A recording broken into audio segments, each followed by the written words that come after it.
Privileged ex-president, and he is traveling on a private plane. Can he please give me a lift to Sokoto? And you see him turning his face. But I told him it's better to have the blessing of a bishop than to... Your Excellencies, distinguished ladies and gentlemen, it's a great honor and a great privilege for me to be here. There were a few optical developments that I watched very closely, which are very significant, but also part of why Nigeria is what it is, such an incredibly great country. The relationship between President Obasanjo and his vice president is, for me, like the relationship, like a Catholic marriage. It may have troubles, but it doesn't break up. I think there also is evidence of what Nigeria's greatness is all about. And when I saw Peter Obi having a robust chat with Waziri, ATIKU, I wasn't sure whether they were discussing a measure or whether it was just a casual conversation. But look, some of the things I would like to say, I don't have much time, but there's what I call the delusions about democracy. And I think there are a lot of people who are here. Many of you have understood the theory of democracy. And my friend and brother, Dr. Kayode Fayemi, who has done both the practical and the theoretical and so on. And I'm happy that President Obasanjo made reference to Athens. Because many of us, when we talk about democracy in Athens, we have certain illusions about what this democracy was all about. And indeed, if you pose the question, is democracy failing in Africa? The question to ask is democracy passing anywhere? Is there any part of the world that democracy is successful in? You know, Leo Tolstoy once said that all happy families are happy in the same way, but all unhappy families are unhappy differently. So while democracy may be working, we pretend that it's not working, and President Obasanjo made the point, but it is successful, it is working for many people, because we can see from the changes in their lifestyle, the measurable changes in their accounts, the measurable changes in the opportunities available to them. So for those people, democracy is working. For those who may have failed and are still waiting, democracy may still work. But even in Athens, not everybody was at the square. Children were not in the square, women were not in the square, poor people were not in the square. And of course, the notion of representative democracy is because all of us cannot be in the same. But even if all of us are in the same room, I tell people, even if you go to Harvard, then they fail exam for Harvard. You go to Cambridge, some people, they fail. So we can, even if we are in one room, not only are our views different, our capacities and our competencies are different. Now, if you look at what happened in the United States of America, from where we draw a bit of inspiration from the point of view of our own democracy, is that American democracy and what is now European democracy drew from the thinking of such prominent philosophers like Thomas Hobbes and John Locke. Thomas Hobbes grew up in England at a time in which there was war. And he was a man who grew up in mortal fear because he fled, went to France when things changed. And indeed, Thomas Hobbes says that his twin brother was fear. And as a result, he conceived of a notion of a state, because the whole question was what he called the state of nature. That is, state of nature is a state in which there is no sovereign and no government. And the idea is, what will a perfect government look like? And because of the history, the culture, where he grew up and how he grew up, he lived in mortal fear. And he therefore argued that for democracy to thrive, or for any system of government to be just, fair, and equitable, it had to be of such a nature that it had what he called a leviathan, that is a sovereign, that will have literally all the power, will aggregate all the powers. We call them dictators now. But his idea was that if we gave one person so much power, in exchange for that, he would look after all of us. And so he believed that left on our own devices, we as humans will get bestial. That's why he came up with those three words, that in a state of nature, life will be nasty, it will be brutish, and it will be short. Now, John Locke, who was a far more influential philosopher, political philosopher, was a medical doctor in Oxford. Again, he had his own problems. He fled to the Netherlands. But he finally came back. And because of the circumstances that he grew up in, lack of freedom, he was persecuted in Oxford and other places, but he grew up cherishing certain ideals, some of which underpin the philosophy of what led to the foundation of the United States of America. Because that is why when you read John Locke, he talks about key issues: liberty, freedom, religious freedom, limited government. And his argument was that, unlike Thomas Hobbes, we shouldn't transfer power to a sovereign and hope that he will look after us all. Well, no. John Locke believed that each and every one of us, created in the image and likeness of God, requires just a space to be able to exercise their freedom. And so he agitated for what he called limited government. And he focused on natural rights, the rights that are given to us, and they inherit on us as human beings. The quality and quantity of rights that in 1948 became the United Nations Human Rights Declaration. He focused on private property. Every individual had a right to own their own property. Feudalism does not believe that ordinary people can own their own property. So what he had as a social contract argued that citizens are actually free to rebel. And he argued for separation between church and state. And his argument was that if at the end the sovereign is unable to do what he has promised or is elected to do, then he deserves to go. Now, when the Americans founded what is now the United States of America, all of you remember the 1776 Declaration. And I read part of it. Because remember that those who founded America were Christians who fled from Europe. And at that time, the Catholic Church had a lot of power. And that is why up till today, the United States of America remains quite suspicious and has literally tried to close the door to the entrance of Catholics into the presidency of the United States. So after John Kennedy, it took how many years? Then Joe Biden. All of this grew out of the fact that the founding fathers of America focused on the fact that the inspirations that they derived from John Locke. So in the 1776 Declaration, it says, and I read it out to you,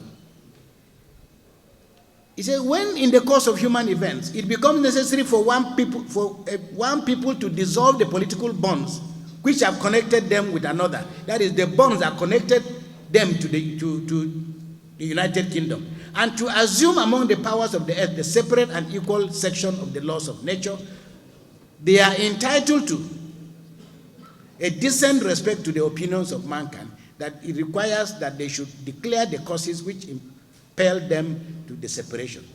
And he says, we hold these truths to be self-evident, that all men are created equal, and that they are endowed by their Creator with certain inalienable rights. And among these are the right to life, liberty, and the pursuit of happiness, which is that by whichever way you spell it, in whichever language, the central basis and tool for legitimating democracy, why we have chosen democracy, is like Churchill said. Churchill said, democracy is the worst form of government, except for others.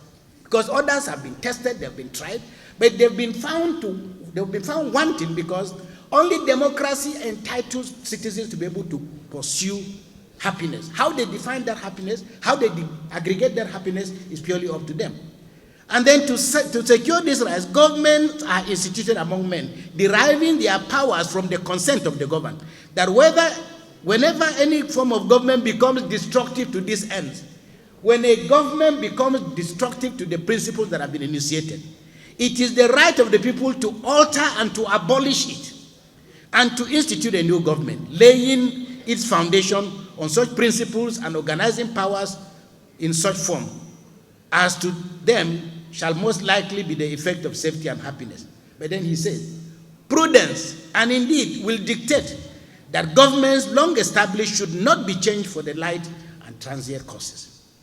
Now, when the American Constitution was written in 1787, it was ratified in 1788, and then finally came into operation in 1789. But guess what? Even with that document, with all the aspirations, the point still remained that the same Constitution did not include black people. In fact, the American Constitution was written for white propertied men. Okay? Even if you were white and you were poor, you were not included in that Constitution. If you were a woman, you are not included in that constitution. If you are a slave, you are not included in that constitution. But here it is, because there's a lot of debate in Nigeria about this constitution is imperfect, we want a new constitution. The point of the fact is that no constitution can be better than either the Holy Quran or the Holy Bible. Yet we are still living in sin. So it's not so much the content of the document. There is nothing like a perfect document, a perfect constitution. Even a constitution in its malfunction form can still be a tool. It's a question of what is in the heart and what do you think about other people. But then, the Americans were quick to rectify their constitution. And within a 5-year period, now in 1865, they decided to amend the constitution, the 13th Amendment. And the 13th Amendment abolished slavery.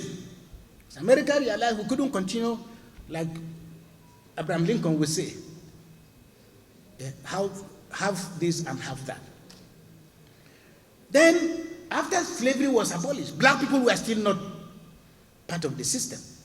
So then in 1868, there was the 14th Amendment.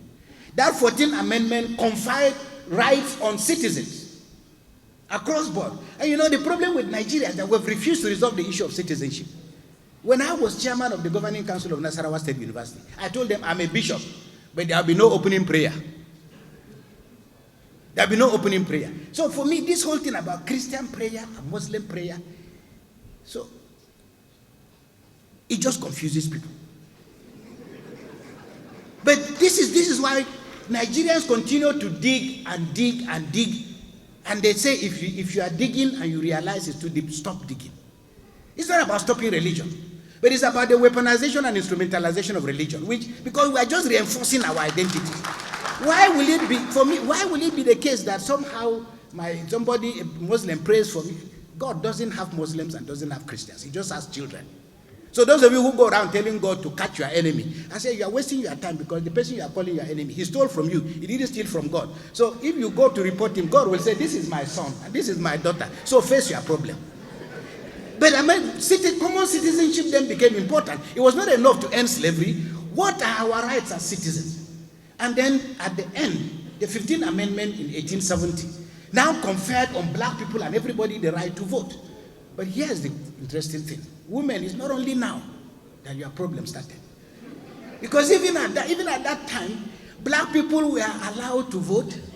Black men were allowed to vote. It was not until 1920 that white women were able to vote.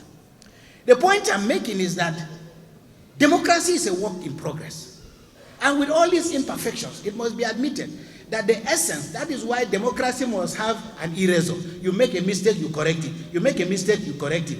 The challenge for us in Nigeria is that every time, and I think it was my friend Nnamdi who made the point, he said that, you know, the problem in Nigeria, everybody who comes as governor wants to go back to the bottom of the hill to start something completely different. If we do not have a mechanism by which we are measuring our growth, then our chest for a democratic society becomes an empty chest. So the question is, there is an American political scientist who published an article, you can find it online. His name is Kostika Bradatan. And the title of his article is, Democracy is for the Gods. Democracy is for the gods. And his argument is that the principles enunciated in democracy are not achievable by mere human, because in reality, when you say, we talk about justice, Justice Oputa used to say, when you talk of justice, has anybody ever seen justice walking on the streets? Because everybody wants justice. The criminal wants justice, the victim wants justice. And Justice Oputa used to say to me, he said, look, in Nigeria, you know, for justice to really be effective, there are three, it has to be, justice is a three-way street. Justice for the perpetrator, justice for the victim, and justice for the larger society. So one day I was talking to him, I said, Papa, there should be another fourth leg of justice. It's possible to have justice for the perpetrator, justice for the victim, justice for the society, but there has to be justice before God. But Bradatan makes the point that we are mere mortals, and that a perfect democracy first doesn't exist, because for it to exist, it has to be by a perfect God. And that the notion of equality is an oxymoron, because there's nothing like, there's no ruler for measuring equality.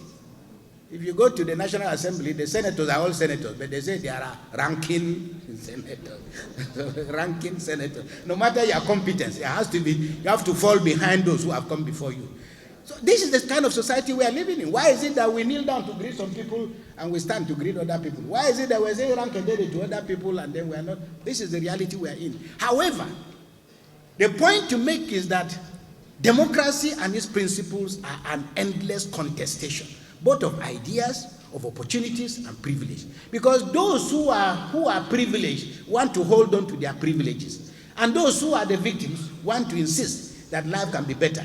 But in the final analysis, Matthew chapter 23, verse 9, Jesus said something that I find incredible. He says, call no one on earth father, because you have only one father. So this is why we're calling ourselves Muslims or Christians or non-believers or whatever. God said, you have got only one father.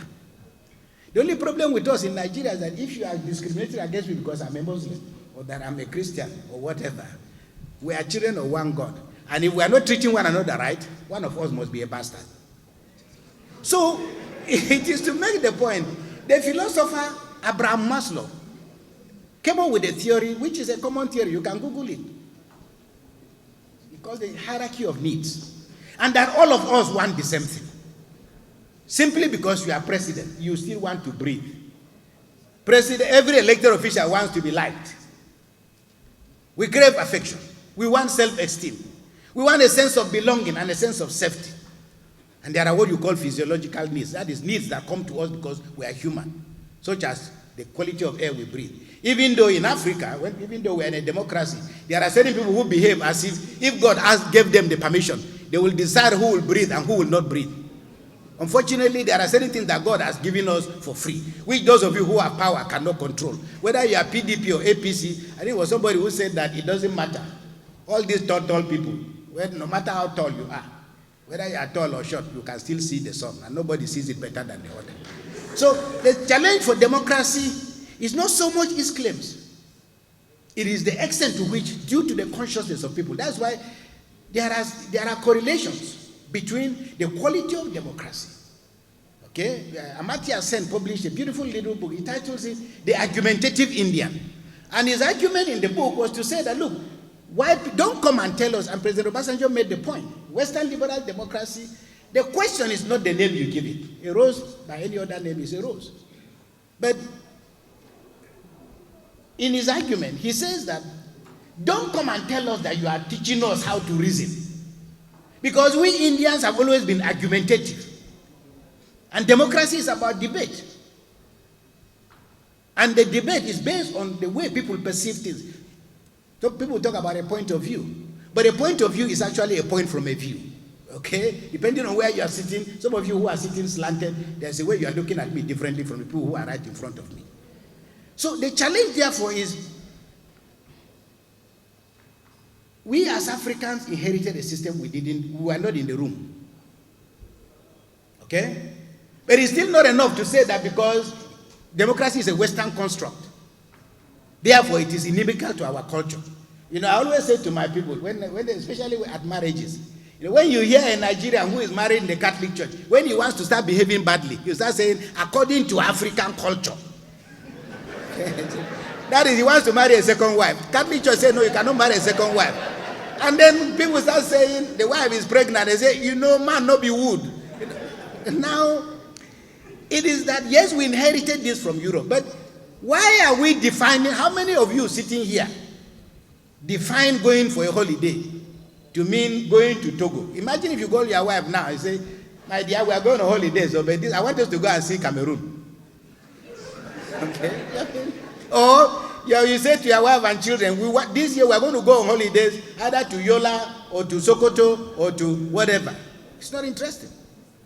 So we cannot with one side of our mouth say that because democracy is a Western construct, therefore it isn't of relevance to us. Because the reality of our life is defined by Western constructs and Western mindsets. And in any case, the world has come to a point in which it's no longer a question of where you stand. All the walls of division have collapsed. Therefore, the challenge is, what do we do with our heritage? In 1914, when the First World War took place, luckily in 2014, I was invited to deliver a lecture in a place in Sarajevo. And Sarajevo, as you know, is where Archduke Ferdinand was killed. It was the 100th anniversary of the killing of Archduke Ferdinand, which was said to have sparked up the First World War. I went and saw, I saw the place. And you could do the measurement and do the arithmetic. Ask yourself, how did it happen? Different story. But after the First World War, because the war was fought so as to end all wars, it didn't end all wars. Because shortly after, there was a Second World War. But guess what? After the First World War, people said, no, we can't, this is not us as humans. So they created the League of Nations. And the League of Nations was supposed to help nations come to terms with the fact that, look, we need to rethink. Because how could we have descended to this stage in which we're behaving like animals and killing one another?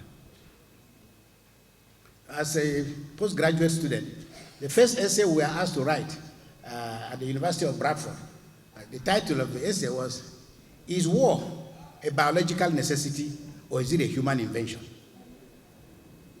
Is war a biological, and it is based on an essay written by the anthropologist Margaret Mead. Is war a biological necessity or is it a human need? So the human tendency, which again, if you are a Christian and you read the Bible, James chapter 4 talks about what is the basis? Why do we all fight? Our fighting is driven by greed. Yet, as we said, the Second World War was fought, and then arising from that was the United Nations. The point I'm making is that it's not enough that we are quarreling. It is not necessarily a bad thing that we are quarreling. Democracy is quarrelsome. Marriage is quarrelsome. There's no part of our life that is not full of. The challenge is not so much that we are going to live in a society in which nobody is having any problem. No, it is how do we manage, the problems. And for us in Africa, after independence, we saw what we went through. Mandela calls his biography a long walk to freedom, but for me, it's a long trek to freedom. Because after independence, our first nationalists, it's very interesting that if you look at the history of Africa, the experiment with democracy, Jomo Kenyatta, Mobutu, Ayadema, Kereko, all of these people, all of them, literally dictators. Because we worked on the fact that, and this is a problem Nigeria has still not resolved, the relationship between feudalism and the claims of democracy. Because we are unable to resolve this. In Europe and in America, democracies had to literally demolish feudal institutions before you could erect it. But now we are in Nigeria, and we are in state assemblies, we are everywhere, everybody is, you have to be a chief, you have to be a title person. So, and usually what I do now is if I meet people in Nigeria, I just bend down, hello chief, how are you? Because you have to assume the person is a chief. Because if he will not tell you he's not a chief, but he will at least, you have solved the problem. But a society which is making claims to certain levels of equality, we can ask the question, what is the difference between democracy in Africa and democracy in Asia? There are differences. For example, if you look at the life of somebody like Lee Kuan Yew, it's very interesting because we all admire Lee Kuan Yew. He's a fantastic man. But look at, Lee Kuan Yew came to power in 1959. That's when he became Prime Minister of Singapore. And he didn't step down until 1990. So that is 31 years of conducting elections and winning elections. All right? And even when he became, when he had to step down, he didn't go away. He made himself what you call senior minister. So he put somebody, and part of the reason was that his son, whom he was training to be prime minister, was not ready. So he put somebody there, and then he called himself senior minister. And he stayed as senior minister for 14 years. There was a minister there, but he was literally. And then when later on, he brought another person, and then he still called himself mentor minister. Okay? And he was mentor minister from 2004 to 2011, when he probably could no longer work. Now, all of us admire him, but that means that he was president of his country for, literally he supervised the affairs of his country for 50 years, 52 years. The point to make is, and this is where President Obasanjo's point is important, it's not so much what do we make out of the goals of human rights, justice, fairness, equity. What do we make of them when we come to pursue them in Africa? This is the question. And of course, there has been a huge debate as to what kind of democracy really works for us. For them in Singapore, the luck they had was that Lee Kuan Yew went to Cambridge. He and his wife, they both went to Cambridge and came back with first class. And he raised the bar. Lee Kuan Yew decided that the only people who could work in the public service in Singapore has to be the equivalent of the Nigerians who are heading to NNPC. If you got a first class, you went to public service in Singapore. Because he understood very well that the wheelbarrow or the escalator carrying the good intentions of government has to be of a certain quality. And this is a mistake that many of us make. We think that we abuse a president. Maybe we should abuse them. But we abuse a governor. And we are saying that, you know, the problem with this, the president is not doing this, governor is not doing this. The first time I got a shock of this was when I went to visit President Shagari after he came out of prison. I sat down with him for about 3-4 hours. And he started telling me things that I had never imagined. Because he said, if you see the things, the bills that I tried to sponsor, but the National Assembly said, no way. So, if you do not have a bureaucracy, which is what carries your will to the people, then what you'll have is that there is a disconnection between the amount of money voted and the amount of work that is done. So Lee Kuan Yew understood this. And he made sure that his public servants in Singapore were earning far more money than any civil servant anywhere in the world. Okay, so the civil service became an attractive place. Comparing with our situation in Nigeria, somebody wants to marry your daughter now, and the man appears. He says, "My name is so and so. I work in MAMSA. I work in National Orientation Agency." You look at the man, National Orientation. Okay, it's no longer about. So the guy has gone away. Then another person comes and says, "Maybe your daughter doesn't really like the man." The man said, "My father is a senator, Federal Republic of Nigeria. It's better for your daughter to marry senator than to go and marry civil servant." So the question, therefore, is that the inability of our system to deliver on the principles of democracy is not out of bad will. It is largely because we've not dealt with the whole question of who are delivering on the services. I'd like to try and end because I still have a few things, but let me try and see if I can end. The question then is, how do we measure the benefits of democracy? We all understand that at the end of it all, democracy hangs on principles such as, for example, democracy promises cultural and religious freedom. That's why the First Amendment of the American Constitution, First Amendment, was to insert the freedom of religion and freedom of speech and freedom of the press. You cannot hope to be in a democracy if the media does not have the opportunity to do its job. Okay? The second point is, the essence of democracy is the defense of human rights, anchored on the principles of equity and fairness. Now, Justice Oputa, again, he was my father. I learned so much from him. I've been lucky, a very lucky Nigerian. I've worked with 3 justices of the Supreme Court: Justice Oputa, Justice Uwes, Justice Nikki Toby, thanks to President Obasanjo in many respects. But he used to tell us a joke. He said, somebody went to London, and then the man got to London. He was saying, I want to go to he saw a cleaner. He said, I want to go to the High Court of Justice. Where is the way? The man said, look, go all the way. Just keep going. You turn right, turn left, then you see the High Courts there. But whether they deliver justice, I don't know. But you will find the High Courts there. Now, we worry, and I hear Nigerians every day we are convinced that what is wrong with our country is that we have a justice system that is not working. I feel sorry for the people who are judges. I really do. Because during these elections, even me, small me, metaphorically and practically, I'm not a big man, small me, I have people calling me. Talk to so and so. Talk to so. If you are a judge in Nigeria, there was a case of a friend of mine who was a governor, and he was in the tribunal. And we were sitting down somewhere. They said they want to come, and somebody wants to see me. So I went to see the man. He said, "This governor is your friend. We have a tribunal. He has a tribunal case, and my wife is the chairman of the tribunal. He has not even looked for me. Hasn't come to see me." And the poor woman is sitting there trying to do right. Her husband's people are on her neck. Her classmates are on her neck. Everybody who went to the same university is on her neck. Priests are on her neck. Imams are on her neck. Emirs are on her neck. To deliver what? To deliver justice. The only election that is fraudulent in Nigeria, in our calculation, is the one that my man didn't win. But the one that my man won will find all the reasons in the world to justify it. I agree that there is urgent need for us to clean up the system. But look at what has happened in other places. There's a man that, many of you remember Thurgood Marshall. I'm sure many of you remember him, Justice of the Supreme Court of America. Now, Thurgood Marshall was a fantastic judge. And he was one of those who struggled for human rights for black people.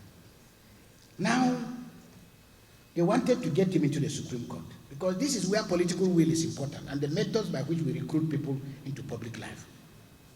Because there was this man, well, my notes are all mixed up now. Please excuse me. This is what happens from not having a special assistant. I do. President Obasanjo is volunteering, but I'm not stupid. Because whatever I give to him, I won't get back. So I'm trying to find something. I'm so sorry. Please give me a second. Now, yes. So, a president, a governor, there are signals that people in authority must send out. When George Bush decided to appoint Colin Powell as the president, as the chairman, joint chief of staff, he was sending out a message. It was the first black man. The first black man. But that also gave a sign of where he was going and where he was placing black people. You have to follow that trajectory before you come to Condoleezza Rice, before you come to other people and then come to Obama. See, as I'm standing here now, I come from Southern Kaduna, and my brother, General Musa, his appointment, women stop pounding in Southern Kaduna. They will have to stop. President Obasanjo is here. One day he went to, I'm sure he remembers, when General Akwe left the army, so he organized a Thanksgiving. President Obasanjo went. And then as I was driving in, he was going out.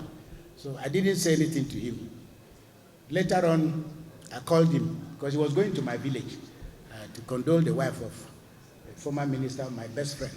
So when I called him later on at night, I said, sir, I saw you. He said, yes, okay. I said, I really want to thank you. He said, thank me for what? I said, no, thank you for General Agwe. And thank you for appointing General Luka. Both of them are from Southern Kaduna. And President Obasanjo just said to me, what are you thanking me for? You can't hear me? Okay, let me tell you a joke that I told last week. One pastor, only we in the Catholic Church, when people want to get married, it takes them about 6 months of preparation. We send out bands wherever they have been. So there was this, but in the Protestant churches, I don't know whether, but what they do is they wait until the day of the wedding. Then the bride and the groom will stand, and the pastor will say, look, these two people want to get married. If anybody in this congregation knows why they cannot get married, please come forward and tell us. So, but in this particular case, people who were standing, the bride, everybody all dressed up. So if anybody knows why James and Teresa cannot get married, please step forward and tell us. If not, forever keep quiet. So everybody, of course, nobody always gets up. Because people are already prepared for enjoyment. Why, even if you know something, you keep your mouth shut.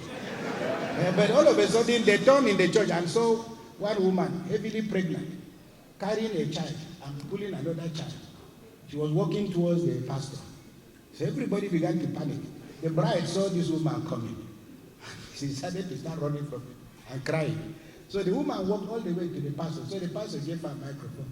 He said, those of us at the back there, we can't hear you.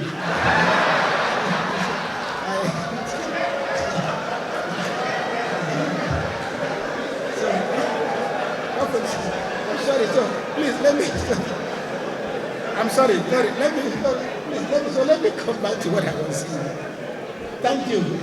But a president or a governor must make certain choices and send out signal about where they're going. But if you may be wondering, they just announced a new university in Southern Kaduna. If you're wondering, what are you laughing about? What are you excited about? Oga, we will be excited. Because in the history, since Kaduna State was created in 1986, the only side of industry that we saw in Kaduna was under Balarabe Musa, who started building a ginger factory in a place called Kachia. And then, as you know, he was impeached. He didn't finish the ginger factory and he was impeached. From the time of Balarabe Musa till today, the ginger factory, they have not added one block. Where he died, and that is the sign of industrial presence in the whole of southern Kaduna by both federal and state government. Okay? So when you hear us rejoicing, this is the first time somebody asked, we on our day for class, yes, we come. In 1962, President Roosevelt, there was something dramatic that happened. There was this president who wanted, in the Supreme Court of America, he wanted Thurgood Marshall, a black man, to enter the Supreme Court. For a black man to enter the Supreme Court for the first time. And he didn't know what to do. So what he did was he went to his friend, Justice Clark. Justice Clark, he was a justice of the Supreme Court. And he had helped him to campaign. So what he did was he now went and promoted the son of Justice Ramsey to the position of Attorney General. After he made him Attorney General, Ramsey now realized that it would be foolish for him to remain in the Supreme Court while his son is Attorney General. So he decided to tender his resignation, which is what the president wanted. And because in the American Supreme Court, you stay until you die, or you say you don't want again. Even if you are on a wheelchair, you still remain, because it's for life. And it was when Justice Ramsey came out of the Supreme Court that Thurgood Marshall got a place. The point I'm making is that democracy is about equity, is about justice. We all want the same things. And I want to end by asking, how do we know that a country is democratizing? We can know by the quality of, even a blind man can tell when it is raining. We don't need to preach about democracy. The question people should ask is, why should we allow our people to be nostalgic about the military or about colonial rule? Because there are times Nigerians have said openly, we wish white people will come back. We wish the military will come back. We wish this person will come back. The question, therefore, is whether we measure our democracy by the kind of things we want for ourselves. There was something I was going to say, and I will just read it out. If you, Osita, thank you very much. I know I'm not likely to miss my flight because President Obasanjo has promised to give me a ride. There is a writer, name is Khalil Gibran. Some of you know about him. I quote what he said. He said, "Pity the nation that is full of beliefs but empty of religion. Pity the nation that wears a cloth it does not weave and eats the bread it does not harvest. Pity the nation that claims the bully as a hero. Pity the nation whose sages are dumb with years and whose strong men and women are still in the cradle. Pity the nation divided into fragments, with each fragment deeming itself a nation." Finally, there are 5 books that I would have highlighted, but it's not necessary. Because if you ask the average Nigerian politician, what book are you reading now? Okay? Maybe people are busy with matters of budget and appropriation. But you cannot be a president, you cannot govern this country without constantly engaging in mental reflection about what is happening elsewhere. So I recommend 5 books, if you are able to. One is Michael Pillsbury. And it's a fantastic book. The title of the book is The 100-Year Marathon. China's Secret Strategy to Replace America as the Global Superpower. It's a fantastic book. But it talks about what we are seeing in China now. They started planning 100 years ago. Nigerian politicians must therefore understand that delivering on these services takes a while. The second is great power inside the political mind, the human side of politics and how it shapes development. And then one of my favorite, Moses Naim, The End of Power. Why being in charge is not what it used to be. And then a second book by him, The Revenge of Power, How Autocrats Are Reinventing Politics in the 21st Century. And by Yashak Monk, The People versus Democracy, Why Freedom is in Danger and How to Save It. And Levitsky and Ziblatt, many of you know this, How Democracies Die, What History Reveals About Our Future, and so on. I want to end. In summary, the democratization of development the democratization of development leads to the development of democracy. That is, if you decide to equitably democratize development and not take every institution, university, medical school, whatever, to your village, and if all the roads don't lead to your village, if you appreciate the fact that the poor people living on the hills, the poor people living across the river, they too didn't come to accompany you. So if we are honest enough to democratize development, we will be able to develop democracy. Thank you very much for your patience.